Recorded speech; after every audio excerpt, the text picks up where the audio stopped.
Good evening. Good day, y'all. I have to be a little bit quiet since in my 5-room house, I'm now in the kitchen. Never recorded in the kitchen before. And it's late at night, but I feel obligated to share. And I owe you guys a reading. I'll be reading probably tomorrow.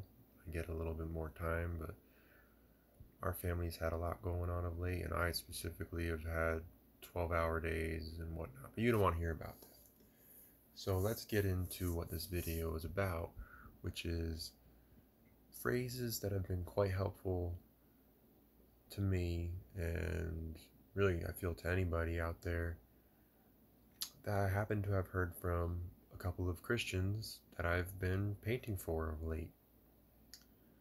So this first one isn't a phrase that I heard, and it's a very common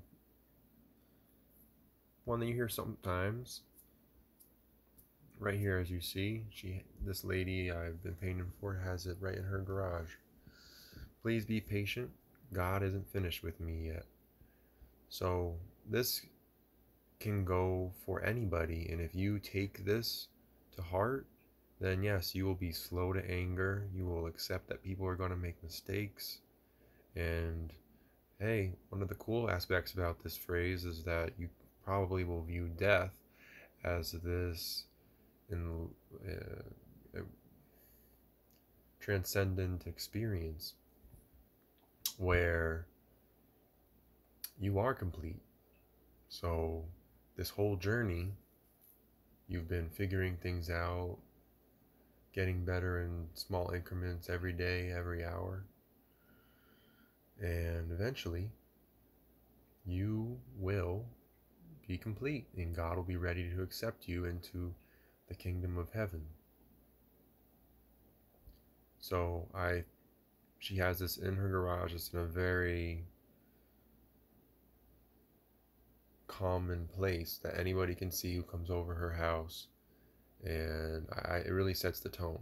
And she has a beautiful garden and a beautiful home, and I think a lot of people care for her because she has this patience for people, and she's had patience with me, and I've I've enjoyed helping her out because I feel good about what she brings into the world. She has a Wednesday Bible exploration that she conducts with a bunch of friends. And I'm not saying you have to be this this this Christian who is strict about how they use the Bible per se, but I do find her inclination to always improve herself or check things twice and make sure they're just right to be quite special. And this quote gives me a sense of pause, and it makes me feel a little bit more patient with how I conduct my business and how I conduct myself. And oftentimes it is important to wait a moment. So moving along here to actual quotes that people have told me of recent, I love this one. I love, and you can add listen to this, but I tried to do it verbatim, and she said watch or read. I don't watch or read anything that makes me feel like I have to bathe afterwards. Let that sit, let that resonate. For me, what comes to mind is horror movies. A lot of horror is just grotesque and makes me feel sick, and I'm just blown away people can make such filth. Metal music comes to mind for me. A lot of rap music comes to mind. And really, I mean, knowing what we know, pretty much anything helly weird is on the table for this. So it is really important to narrow what you intake to what is genuinely beneficial to you and to people around you. And if you're taking in things that are seemingly out there just to cause rifts or plant a seed of dark dreams and so forth, then you're going to feel like you have to bathe afterwards and you're going to feel icky. And why would you expose yourself to such things? I felt like when I was young and there was no type of conversation like this around, not really to the extent that I felt it needed to be. We would watch films and take in things haphazardly, my family. But I mean specifically myself because I can't speak for them entirely, but they took in a lot of the stuff that I did. And a lot of it was dark, crass, gross, maybe even homoerotic when it comes to things like wrestling or um, and uh, all the fake storylines and unnecessary. Uh, what is wrestling? I mean, to get into that, I've talked about it in a previous video, but people bickering and causing strife out of nothing just to stir the pot. So why would you subject yourself to all that negative energy if you know what it is and you're gonna feel kind of gross afterwards for how people are treating each other? Maybe it seems kind of dry to some of you and you look for entertainment, you look for conflict out there in the world, but I highly recommend that you don't because it's going to affect your dreams, it's going to affect your psyche, and you're going to be a more hot-headed person who's looking to get into conflict or one up somebody. So, yes, and the person who told me this seems to have a very good heart. I don't agree with everything she does, but I think that's often the case for most people.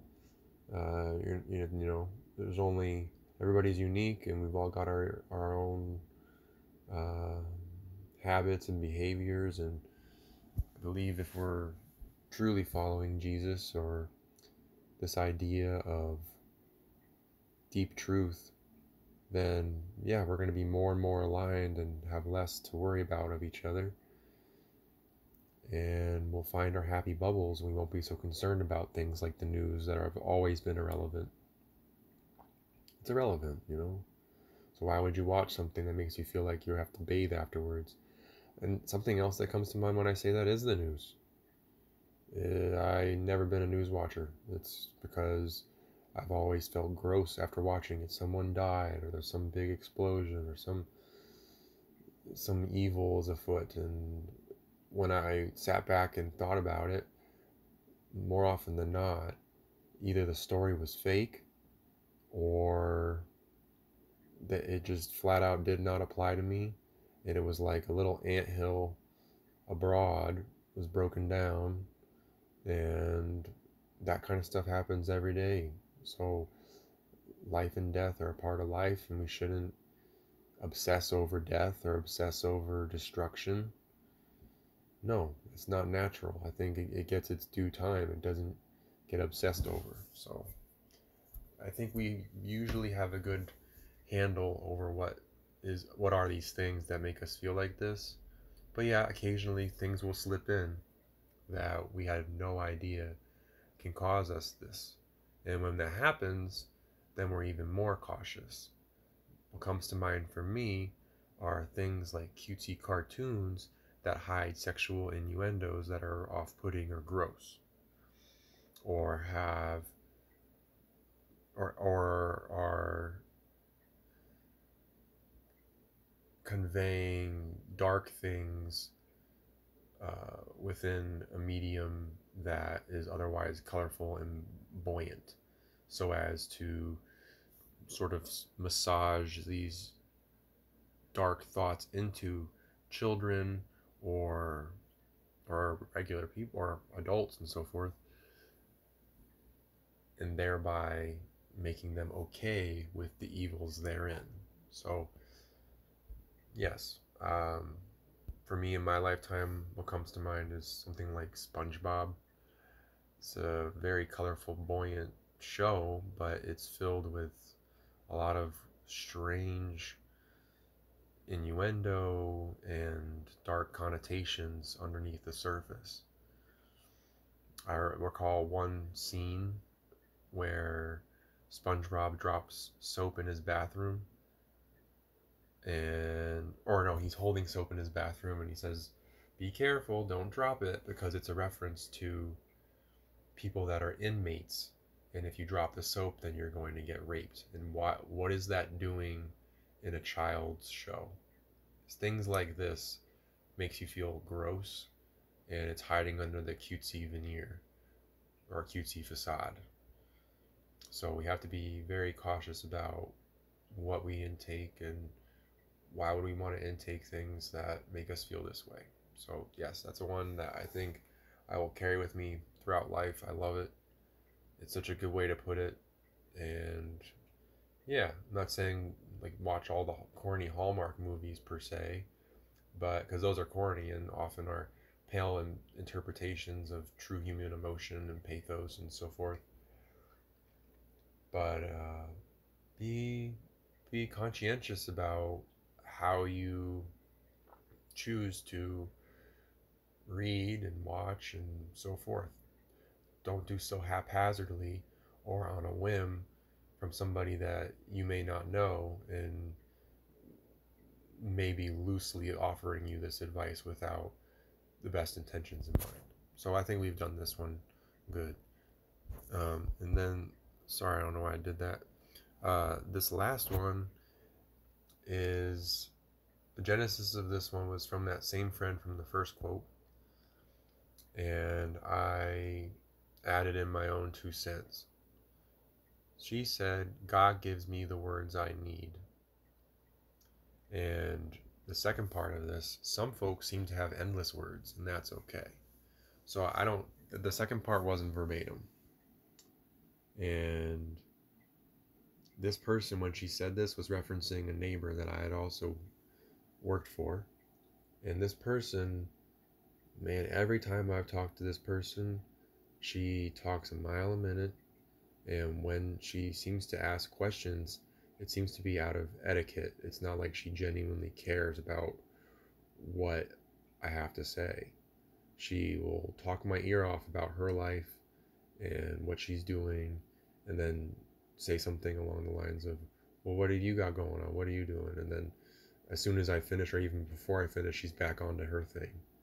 And this is something that's come up again and again and again in my life is, you ever talk to people where they cannot they cannot take the time to actually have a conversation with you. They can only bring it back to them and their things. You say, "Oh, I got injured," or um I had some illness," and then they'll double down and say they had that illness or they too got injured, instead of going the route and asking you about the illness or the injury. Or I mean, I don't really have those things very often, but what I more often see is the familial events, the more commonplace stuff.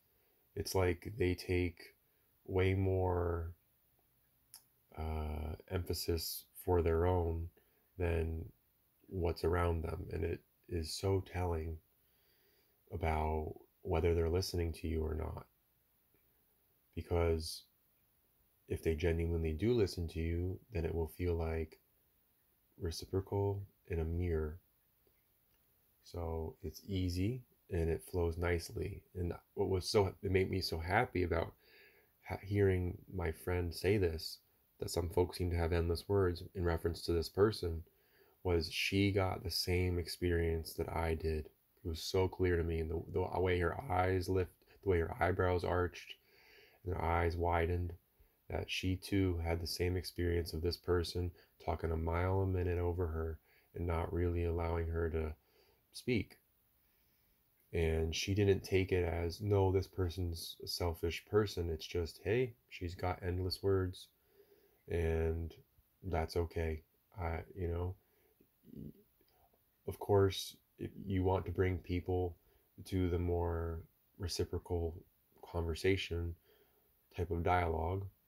But sometimes we have to accept that people, whether they're not mature enough to handle this or they don't know better, maybe they've always had to speak up loudly and speak, and that's what they know as communication, is just to talk a mile a minute about their lives and not take the time to go the distance with people and actually have a genuine conversation. It's sad, but it's a reality of life.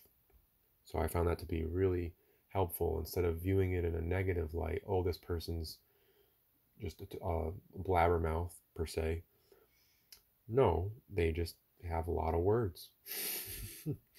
It's a much less harmful perspective, and it allows you to breathe easy when you're around this person and just see it that way, instead of, oh, they're not listening.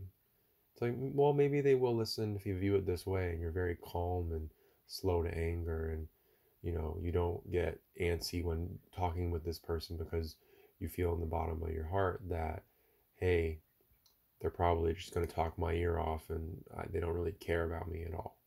So I highly recommend thinking about things like that. If you have people in your life that really don't seem to give you the time of day, just, hey, maybe they have endless words, or, and maybe in the case of not having endless words per se, maybe you just have to be more patient with them and be slow to anger, and not allow your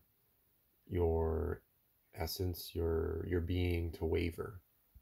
Because if you waver and you give in to this, then I know from experience things don't go that well, and we don't learn much.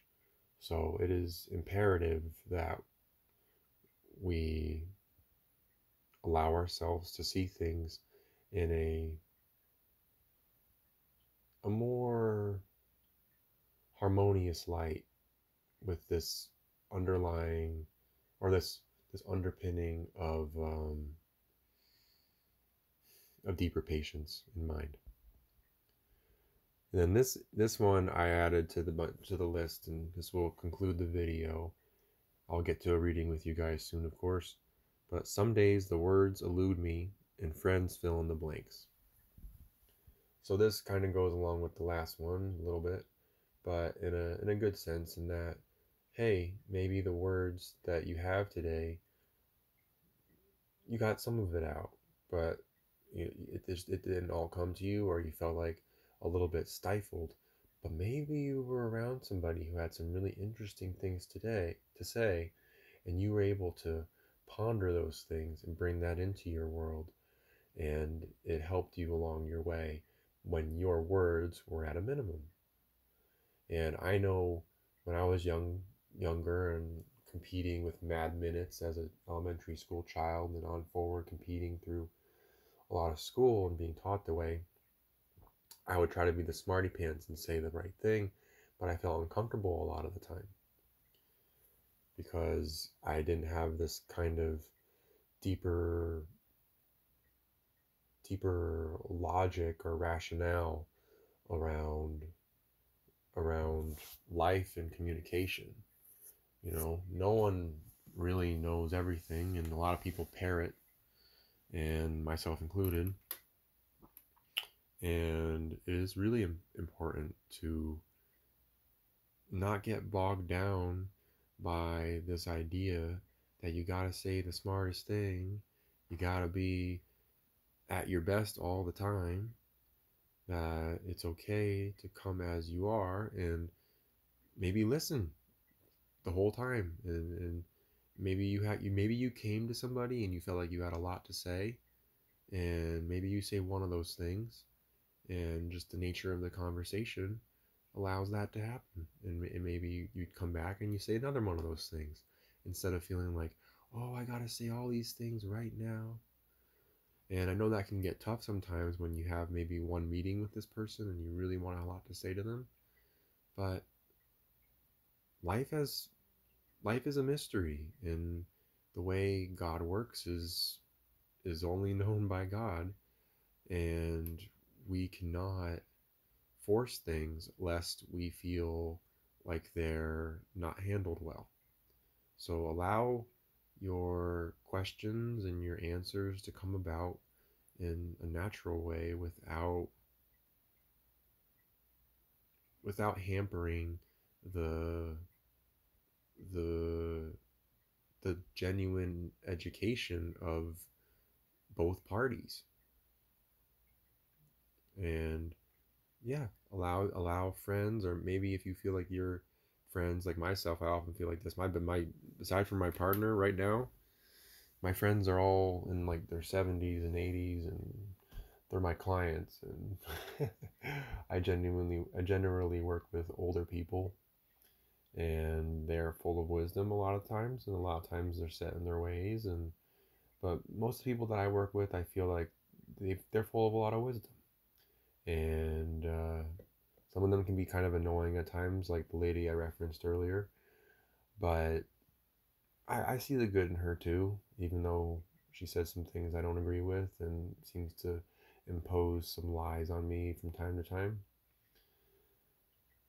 I just have to take a deep breath and see the bigger picture and recognize that this is a human person, and um, she's got a lot of good qualities. And sometimes even that person who's annoying, sometimes can fill in those blanks and provide a lot of wisdom.